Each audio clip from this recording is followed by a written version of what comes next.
take another pill, drink another green smoothie, run on your treadmill until your knees ache. You do all of this, you follow all the modern rules, and yet you are still sick, still exhausted, still breaking down. Why?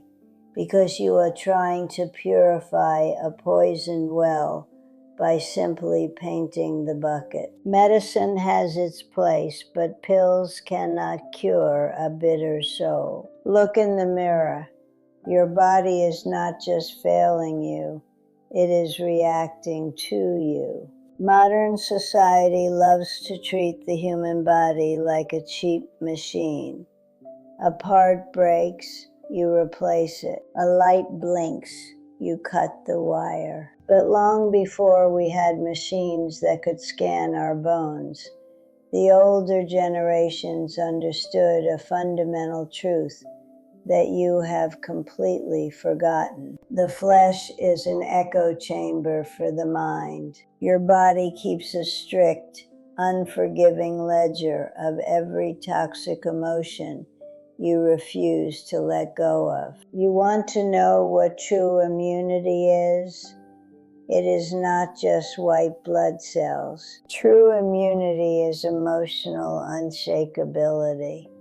It is the absolute refusal to let the poison of the outside world rot your internal foundation. But you don't do that, do you? You hold on to every slight, every failure, every grudge, and then you act surprised when your organs begin to surrender under the weight of it all. The true root of human illness, the quiet killer in the dark, is malice. Our own bitter, accusing, relentless thoughts. Don't believe me? Let's do a test right now. I want you to think of the one person who deeply wronged you, the person who betrayed you, or the situation that still makes your blood boil. Picture it clearly. Now notice what just happened to your physical body. Did your jaw clench? Did your breathing become shallow? Did your stomach tighten? In less than 5 seconds, a simple thought altered your physical state. Now imagine doing that every single day for 30, 40, 50 years. You are not just remembering the past. You are physically attacking yourself. Let's talk about your kidneys. You think kidney stress is only about what you eat or drink? It is also about the bitter sting of disappointment, the chronic stress of envy, the sharp pain of betrayal. These emotions flood your body with stress hormones. Your kidneys are designed to filter waste, but when your mind is overflowing with the toxic residue of feeling cheated by life, your entire system is overwhelmed. You hold on to the betrayal, and your body holds on to the poison. And what about your heart? We act as if heart disease is purely mechanical. But what is the heart, truly? It carries the burden. Many people carry years of guilt and stress, and the body often pays the price for that burden.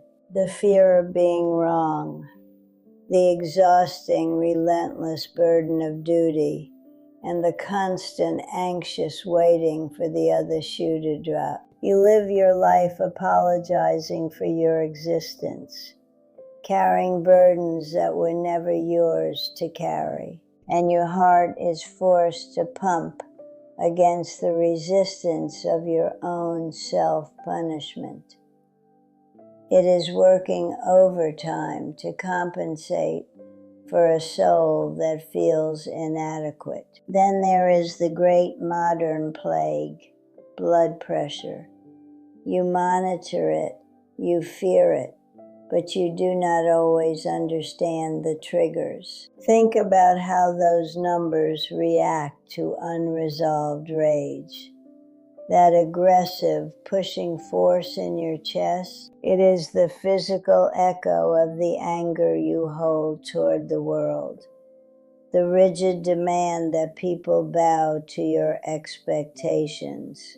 And when the lower number is high, that is the constant, tight resistance in your veins, a quiet, simmering resentment. And when your pressure swings wildly, unpredictable and chaotic, that is the internal war within you.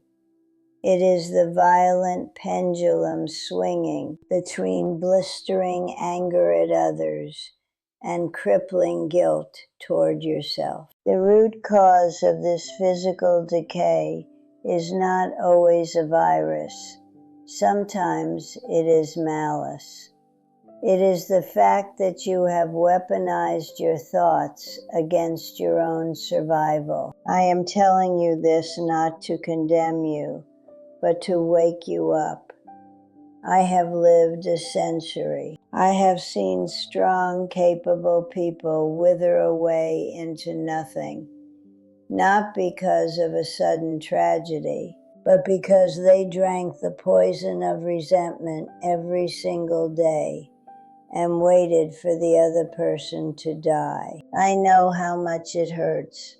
I know the betrayals were real. I know the guilt feels too heavy to put down. And I know that sometimes the anger is the only thing that makes you feel powerful. But it is a lie.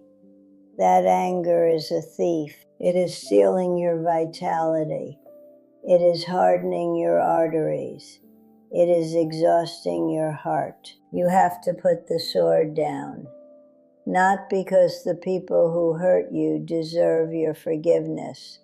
They probably don't. You have to put the sword down because your body cannot survive the war anymore. It is time to declare peace with your past. Your flesh is begging for a truce. My name is Evelyn Vance. I am still here.